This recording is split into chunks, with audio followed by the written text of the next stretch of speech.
नमस्कार. चला तर मी कल्पना आज एक नवीन रेसिपी घेऊन आलेली आहे. अशी रेसिपी आहे की आज ही रेसिपी सर्वांनाच आवडते, लहानापासून मोठ्यापर्यंत अगदी आवडीने बाहेर जाऊन आवर्जून आपण खातो. तेच आपल्याला आज घरी कसं बनवायचं हे पाहायचं आहे. ह्या ठिकाणी मी काही तुम्हाला दिसत असेल, ह्या ठिकाणी आपण पाणीपुरीची तयारी करून घेतलेली आहे आणि पाणीपुरी बनवण्यासाठी मार्केटसारखे पाणी घरी कसं बनवायचं आज मी तुम्हाला दाखवणार आहे. ह्या ठिकाणी पुदिना घेतलेला, अगदी फ्रेश पुदिना आहे, कोथिंबीर घेतलेली आहे, हिरवी मिरची काढून घेतलेली. हिरवी मिरचीचे आपल्याला देठ काढून घ्यायचे आणि जे आपण पुदिनाचे फाटे घेतलेले आहेत त्याचे थोडेसे पाणी काढून घ्यायचं आहे. अगदी पुदिना हा फ्रेशच घ्या.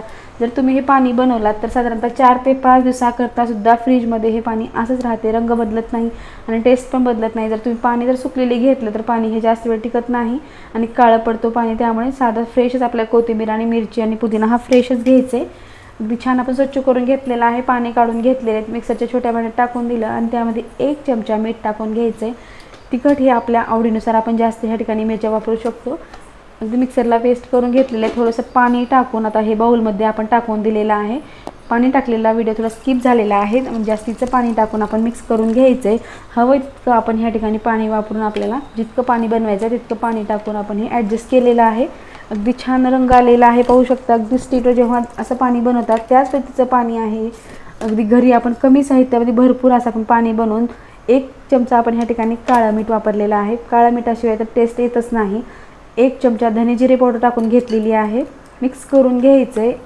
अगदी परफेक्ट पाणी आहे, तुम्ही नक्की ट्राय करून पहा, तुम्हालाही वाटेल. नंतर कधीच आपण बाहेर खायची इच्छा होणार नाही. असं जर पाणी बनवलं तर नेहमी तुम्ही भरपूर असं हे पाणी बनवून घरच्या घरी खाऊ शकतो. ह्या ठिकाणी चिंचेचा 1 वाटी आपण कोळ घातलेला आहे. अगदी छोट्या वाटीने टाकला फक्त टेस्ट येण्यासाठी.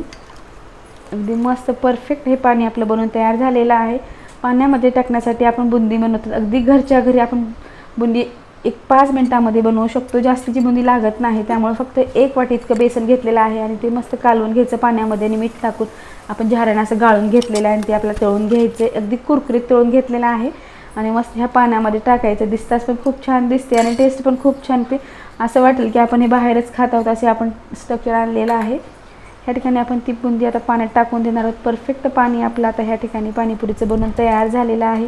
तुम्हाला हे पाणी कसं वाटलं नक्की कमेंट करून सांगा, किंवा तुम्हाला आणखीन कुठली रेसिपी पाहिजे असेल तर ते कमेंटमध्ये सांगा. नक्की दाखवण्याचा प्रयत्न केला जाईल. चॅनलवरती नवीन असाल तर प्लीज चॅनल लाईक करा, शेअर करा, सबस्क्राईब करा. आपलं परफेक्ट पाणी बनवून पाणीपुरीचं तयार झालेलं आहे. आपल्याला हे पाणी तयार झालेलं आहे. आपल्याला हे पाणी साईडला ठेवून आपल्याला दुसऱ्या पाण्याची तयारी करायची आहे. ह्या ठिकाणी आपण चिंच घेतलेली आहे. समजा 1 वाटी इतकी चिंच घेतली आहे. थोडंसं साफ करून घेतलेले आहे. थोडाफार काड्या आहेत त्यामध्ये. चिंच ही आपल्याला 10 ते 15 मिनिटाकरता पाण्यात असंच भिजत ठेवायचं आहे. जर वेळ नसेल तर थोडं आपण गरम पाणी टाकलं तर खूप लवकर ही चिंच भिजली जाते. ह्या ठिकाणी 5-6 आपण बेंडखोजूर घेतलेले आहेत. बेंडखोजूरमध्ये बिया आहेत. त्या बिया आपल्याला सुरुवातीला काढून घ्यायचं आहे.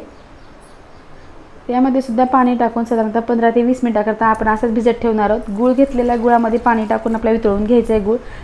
ह्या ठिकाणी पूर्ण तयारी करून घेतलेली आहे. चिंच आपण जे भिजवलं आहे ते टाकून द्यायचं. बेंडखजूर भिजलेलं आहे ते टाकून द्यायचं आहे आणि मिक्सरला ह्याची आपल्याला छान पेस्ट बनवून घ्यायची आहे. आता अगदी 2 मिनिटात आपण फिरवून घेतलेलं आहे. मस्त पेस्ट बनवून तयार झाली आहे. थोड्याफार काड्या जरी असल्या आपल्याला चाळून घ्यायचं आहे. जर चाळणीवरती जर जमा झालेला वाटल्या तुम्हाला काड्या तर तुम्ही आणखीन 1 वेळेस मिक्सरला आपण हे काढू शकतो. होऊ शकतं. ह्या ठिकाणी चाळणी घेतलेली आहे. आता पूर्ण हे पेस्ट आपल्याला ह्या पद्धतीनं चमच्याच्या साह्याने प्रेस करत आपण हे गाळून घेणार आहोत. बिलकुल वेस्ट जात नाही. जर वरी राहिलेला आपण आणखीन 1 वेळेस पाणी टाकून थोडं फिरवून घेतलं तर पूर्ण ह्या चिंचेचा आपल्याला कोळ निघू शकतो. होऊ शकतं. फक्त काड्या शिल्लक राहिलेल्या आहेत, जास्तीचं ह्यात काही राहिलेलं नाही. पूर्ण आपण हे गाळून घेतलेलं आहे. आता आपल्या गॅसवरती ठेवायचं आहे. जे पाणी आपण गुळाचं तयार केलं ते पण टाकून दिलं आहे. एखादा खडा राहिला तरी काही होत नाही. जेव्हा आपण गॅसवरती उकळायला ठेवतो तेव्हा तो वितळून जातो. 1 चमचा धने पावडर टाकलेले, 1 चमचा लाल तिखट आणि 1 चमचा मीठ टाकून घेतलेला आहे. काळं मीठ अर्धा चमचा टाकायचं आहे. 10 मिनिटाकरता आपल्याला गॅस मिडियम ठेवून शिजवून घ्यायचं आहे. शिजवून घेतलं तरच याची टेस्ट पण छान येते आणि रंग पण खूप छान येतो. धने पावडर टाकून घेतलेली आहे 1 चमचा. धने पावडर आणि काळं मीठ आवर्जून टाका, त्यामुळे टेस्ट तर येणारच नाही. तुम्ही किती जरी दुसरे पदार्थ टाकलं तर धने पावडर आणि काळ्या मिठाशिवाय चव येत नाही. अगदी मस्त रंग येत आहे आणि छान घट्टसर आपलं हे पाणी तयार झालेलं आहे. पाणी बनवून तयार झालेलं आहे. बाउलमध्ये पाणी काढून घेतलेलं आहे. अगदी रंग पण खूप छान आलेला आहे. पाणी मस्त तयार झालेलं आहे. तुम्हाला हे पाणी कसं वाटलं तेही नक्की कमेंट करून सांगा. आता आपल्याला हे पाणी जे तयार केलं आहे ते पण आपल्याला साईडला ठेवायचं आहे. आणखी आपल्याला एक पदार्थ लागतो पाणीपुरीसाठी आवर्जून, आणि त्या पदार्थाशिवाय तर आपली पाणीपुरी टेस्ट लागतच नाही. ह्या ठिकाणी आपण चणा डाळ घेतलेली आहे 1 वाटी, आणि ती भिजत ठेवायचं आहे 10 मिनटाकरता. जर वेळ नसेल तर रात्री भिजू घातलं तरी चालते. ह्या ठिकाणी 2 आलू घेतलेले आहेत, त्या आलूवरची आपल्याला साल काढून घ्यायचे. ती पूर्ण साल काढून झाली की आपण हे मोठ्या आकारामध्ये थोडंसं असं जे काप करून घेणार आहोत. चणा डाळपेक्षा जर तुमच्याकडे हिरवे किंवा पिवळे वाटाणे असले ते भिजू घातले तरी चालतात, पण त्याला तर खूप वेळ लागतो. अगदी इन्स्टंट बनवल्यामुळं मी हे चणा डाळ लगेच भिजू घातलेली आहे, आणि टेस्ट पण तशीच येते, खूप छान टेस्ट. तुम्ही नक्की ट्राय करून पहा. आता आपलं आलू कट करून झालेलं आहे. आता आपल्याला हे कुकरमध्ये टाकून द्यायचं आहे. जी चणा डाळ भिजू घातलेली आणि आलू हा जो कट करून घेतलेला आहे तो दोन्ही मिक्स करून आपण आता ह्या ठिकाणी कुकरला आपल्याला हे लावून घ्यायचं आहे. ती डाळ भिजलेली असल्यामुळे जास्त वेळ लागत नाही. 2 शिट्ट्यामध्ये आपला आलू आणि डाळ ही मस्त शिजून रगडा बनून तयार होतो. 1 चमचा मीठ टाकलेलं आहे, 1 चमचा हळद टाकून घेतलेली आहे. अगदी भिजेल इतकं आपण ह्या ठिकाणी पाणी टाकून घेतलेलं आहे. सगळ्या 2 शिट्ट्या करून आपल्याला थोडंसं गॅस हा मीडियम ठेवायचा आहे.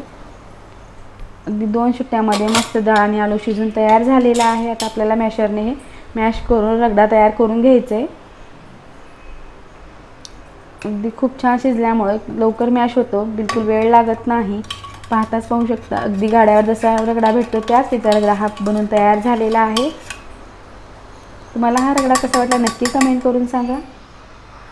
ह्या ठिकाणी बाउलमध्ये आपल्याला हा रगडा पण काढून घ्यायचा आहे. अगदी तुम्ही 3ही प्रकारचे पदार्थ पाहिलेले आहेत. पाणीपुरीसाठी जे साहित्य लागतं ते आपण घरच्या घरी कमी साहित्यामध्ये पूर्ण परिवारासाठी आपण घरीच बनवू शकतो. हा व्हिडिओ कसा वाटला नक्की कमेंट करून सांगा. व्हिडिओ पाहिल्याबद्दल धन्यवाद. पुन्हा भेटूया नवीन रेसिपीसोबत.